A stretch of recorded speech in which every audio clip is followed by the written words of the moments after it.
विषय हिंदी पाठ 2 अनूठे इंसान कहावत उल्टा चोर कोतवाल को डांटे। एक तो तुमने चोरी की और ऊपर से मुझे ही डांट रहे हो। इसे कहते हैं उल्टा चोर कोतवाल को डांटे, अर्थात अपराधी द्वारा निर्दोष को धमकाना। एक सड़ी मछली सारा जिला को गंदा कर देती है। जब से धनराज हमारी कक्षा में आया है तब से कहीं चोरियां हो रही है। उसकी देखा देखी के कारण कहीं और लड़के भी इस लत में पड़ गए हैं। ठीक ही कहा, एक सड़ी मछली सारा जिला को गंदा कर देती है, अर्थात एक ही बुरा के कारण सबकी बता आए थे। हरी मदद को अटक लगे कपास में छात्रावास में इसलिए भेजा था ताकि तुम परीक्षा में प्रथम आ सको, किंतु तुमने यहाँ आकर भी बेजान की बातों में ध्यान देना शुरू कर दिया। इसे करके आए थे हरे बने अटक लगे कपास, अर्थात अच्छे काम से छोड़कर महत्वहीन काम में ध्यान देना। ऊंची दुकान फीका पकवान। हमने तो तुम्हारी दुकान की प्रसिद्धि सुनकर सामान खरीदा था, मगर आपका सामान तो बहुत ही घटिया निकला, अर्थात प्रसिद्धि के अनुरूप न होना। एक सड़ी मछली सारे तालाब को गंदा कर देती है। जब से धनराज हमारी कक्षा में आया है उसने कई बार चोरी भी की है।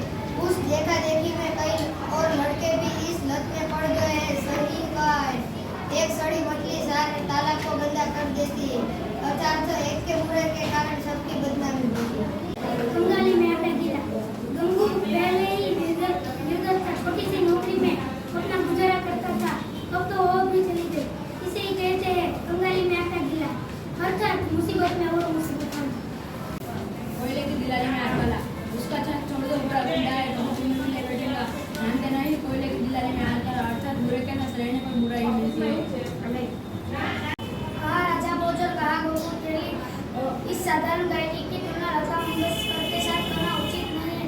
कहा राजा भोजन, कहा गंगू तेली, अर्थात दो व्यक्तियों की स्थिति में बहुत अंतर होता है। जो गरजते हैं वो बरसते नहीं।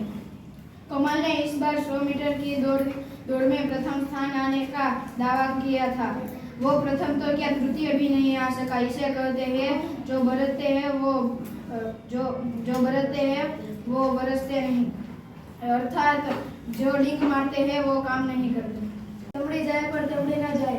सेठ मोहनदास कई दिन से बीमार थे, लेकिन वह अस्पताल नहीं गए। उनके लिए तो दमड़ी जाए पर दमड़ी न जाए, अर्थात कंजूस व्यक्ति कष्ट सहन कर लेता है मगर पैसे खर्च नहीं करता। नाम बड़े और दर्शन छोटे। तुम्हारे विद्यालय की बहुत प्रशंसा सुन रखी थी, पर आकर देखा तो पढ़ाई का स्तर कुछ भी नहीं। इसे कहते नाम बड़े और दर्शन छोटे, अर्थात प्रसिद्धि अधिक किंतु तत्व कुछ भी नहीं।